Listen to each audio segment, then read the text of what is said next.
Good afternoon on what is a bright, warm, sunny and occasionally breezy afternoon. It is Friday the 8th of April. I'm back in the reading nook with a nice hot cup of tea and a parcel to continue unboxing. Now pull this open, you see what we've got in here. I've got two books, Hostile Rules and Hostile Setting. Now let's pull these both out, and I have already looked at Hostile Rules. I've done an unboxing of that. I'll do a review in due course. This is from Zozer Games and does essentially its genre is the blue-collar science fiction horror you will know from films like Alien, Aliens, Outland, and so on. And it's a genre that's sort of come into its own of late, in particular with the release of the Alien role-playing game from Free League, and then also the Mothership sci-fi horror role-playing game, which reached £1 million or so, or $1 million Kickstarter, and was very successful, and that's the OSR kind of equivalent.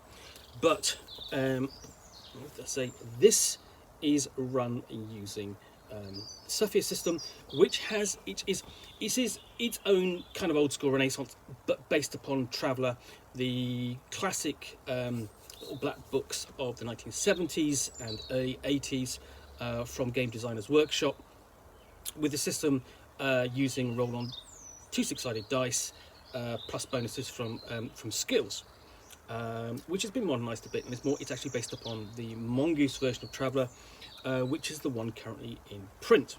So, having looked at the rules, I'm going to have a look at this, which is the setting. So, Hostile. Hostile is a gritty, near-future role-playing setting inspired by the films like Outland and Alien. The retro-future setting presents a universe of mining installations, harsh moons, industrial facilities, hostile planets, and huge utilitarian spacecraft. This is a brutal, blue-collar future where off-world workers and marines are isolated, far from home, and faced with terrifying challenges and relentless alien horrors.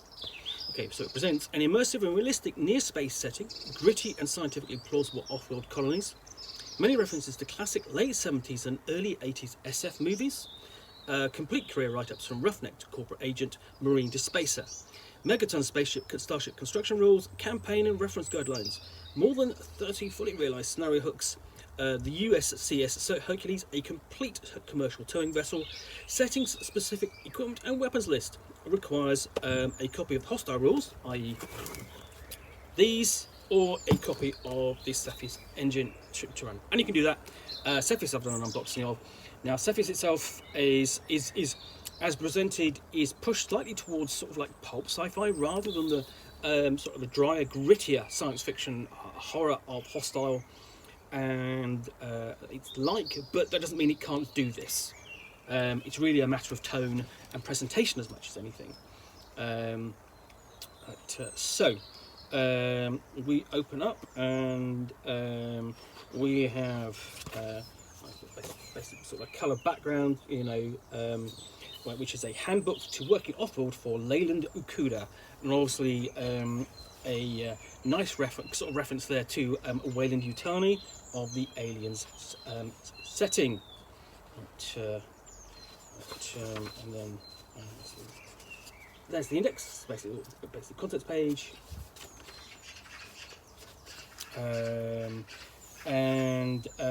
Mission statement. Hostile is a gritty, near-future role-playing setting. It's designed to be played with its own companion book called Hostile Rules. This setting book looks at the history, corporations, off-world colonies, and starships of the near-future American sector of interstellar space. Okay, so got a basically big introduction there, explaining what Hostile is and why it's different. Why is it different? It involves work and industrialization, danger, it's human-centric, retro-future, and it's cynical. Obviously, because it's come out of the 70s, and the 70s were a cynical time. And then we get into the orientation, so this is basically the background that's going to run up to the current date. and we have the basically the effects of not one but two recessions. And then we get out to further. People are obviously being driven off world by the eco collapse.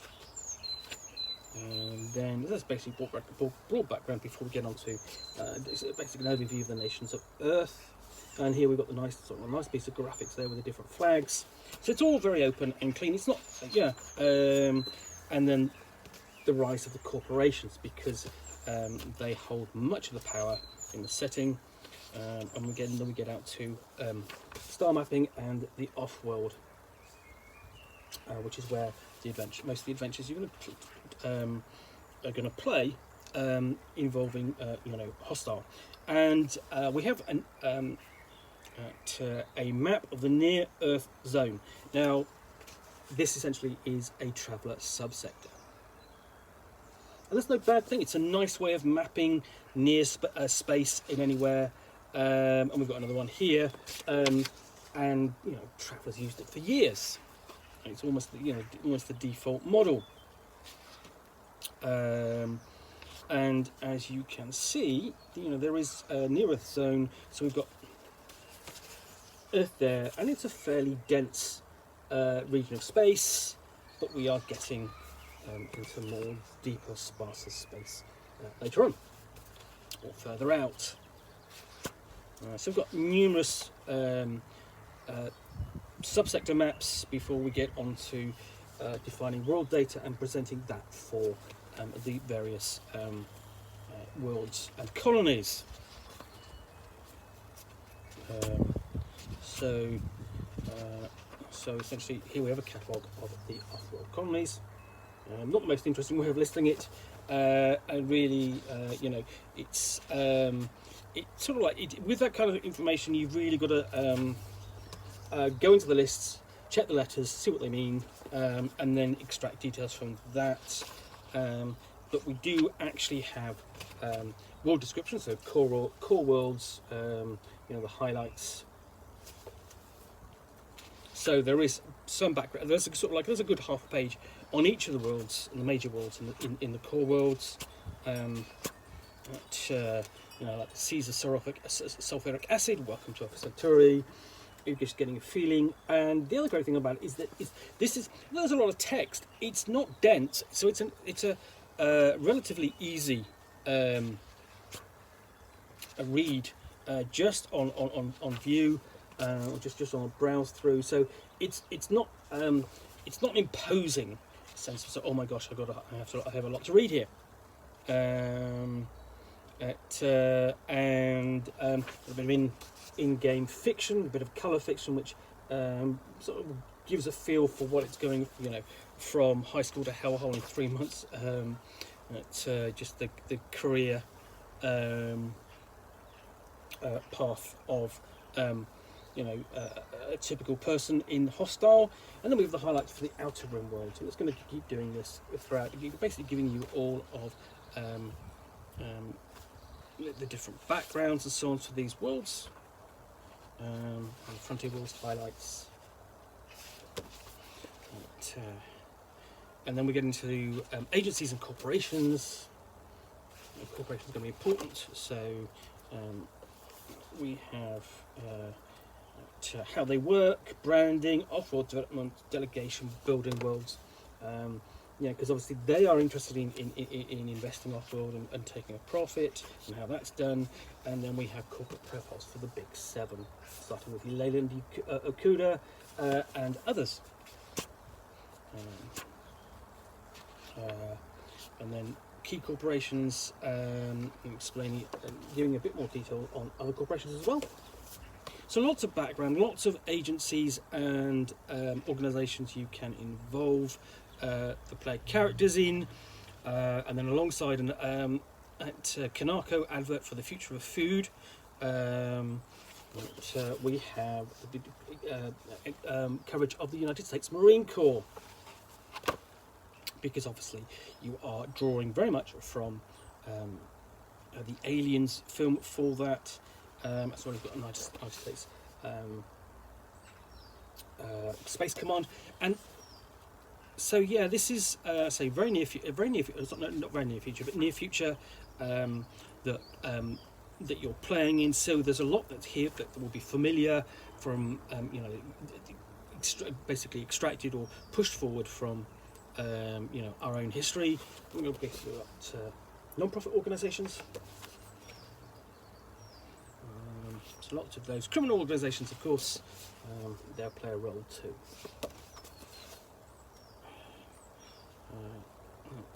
And then hiring on and skills, and here we have sort of background on who and what you can play. So that we've got colonists, corporate investigators, marines, commercial star crew, and we have rules for character creation. So covering some of the same kind of ground as Hostile, but being more specific for the actual setting book.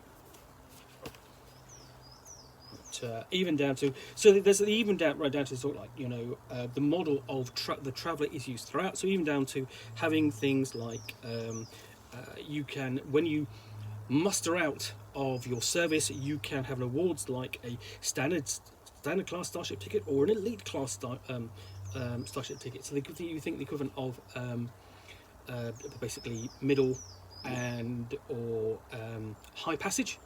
And then Star Envoy Club membership, basically like the Travellers Aid Society membership. And then we have full backgrounds, pages for creating characters for these settings. And here are all the tables what you would roll on. And so you can play an android, a corporate agent, corporate exec, colonist, and more. So lots of those. And then we get onto equipment, so that's covering armour and clothing, to communicators, computers,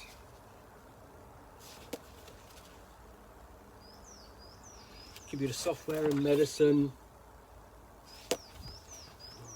So what you really want to be looking at is where we're going to get down to there. There's a section on designer drugs in there as well, robots and drones.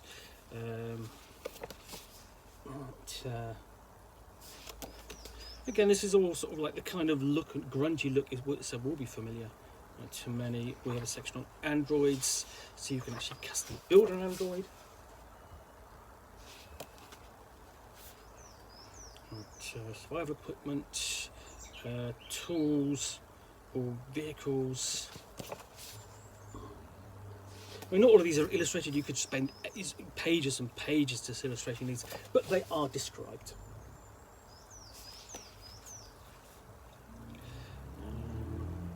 And then we have, Super Osprey of Marine Squadron.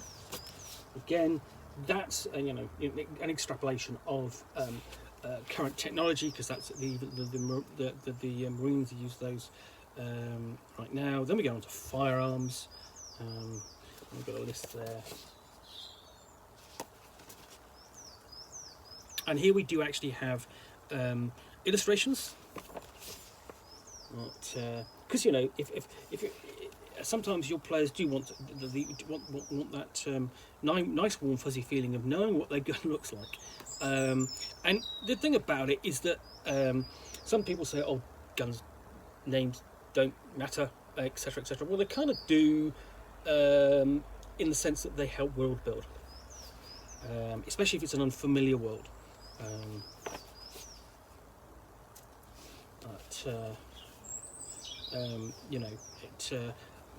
Branding and basically just gives you colour and flavour to a setting.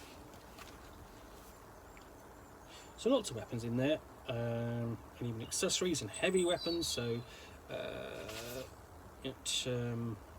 grenade launchers and disposable missiles, again extrapolated by what we've got today. Not that much more advanced. And then we get discussion of what types of advice for managers, i.e.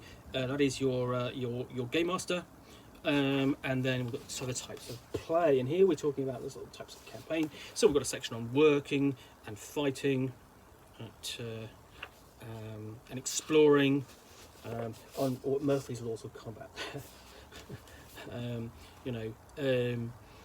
Which are brilliant. These long-standing military adages seem to fit the screwed-up, malign and plain hostile nature of this setting. Players may want to read these and try to remember that the referee has read them too. So, the more stupid the leader is, the more important missions he's ordered to carry out. No matter which way you have to march, it's always uphill. Things that must be together to work usually can't be shipped together. The worse the weather, the more you're required to be out in it. Radios will fail as soon as you desperately need fire support. If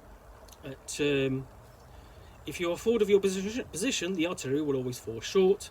Never share a foxhole with anyone braver than you. Anything you can do can get you shot, including doing nothing. More further advice for the manager, the referee. So describing the setting. So that's including interesting locations, sounds, surfaces, just colouring the setting, and of course making it threatening and grim. After all, it's meant to be hostile, and then crews expendable, because this is a horror game. So we get on to exomorphs and alien horrors, and then we've got several examples there done in the Traveller style. Things like what else we face out here? Hyperspace anomalies, and then the 0G workplace. So this is hazard pay, what it's like working out in space. Things, basically the tools you can use, and airlocks, radiation, and exposure, just the environmental hazards of working in space. Asteroid mining, and then basically typical sort of kind of bases which you can just put down and pick up again. And then starship construction.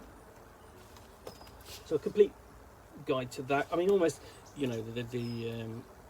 it's almost incidental, but I mean, they could have just given you, here's a list of starships that are known in the hostile setting, and left it at that, but they're giving you the complete rules. Everything from, basically cruise quarters to ships' weaponries like SRAM missiles and rail guns and so on, and then small craft design as well, because not everyone has a starship, and there are small craft, and then we get into current ship designs. So we've got escape pods, individual crew ejection pods, and larger proper escape pods.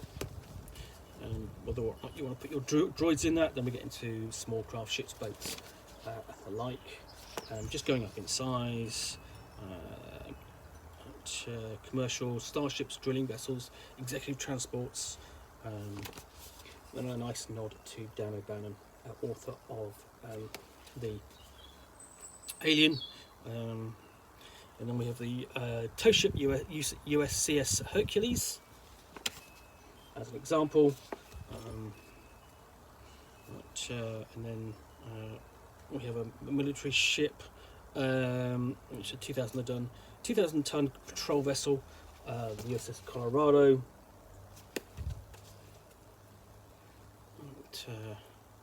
and more refinery platforms, colonial ships, just everything you're going to kind of need.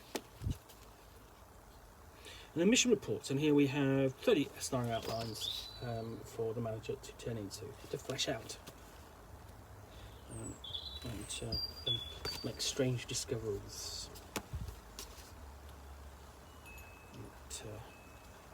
So yeah, and then we have the Hercules, a general purpose workhorse. There we go. Sample ship for your player characters. We've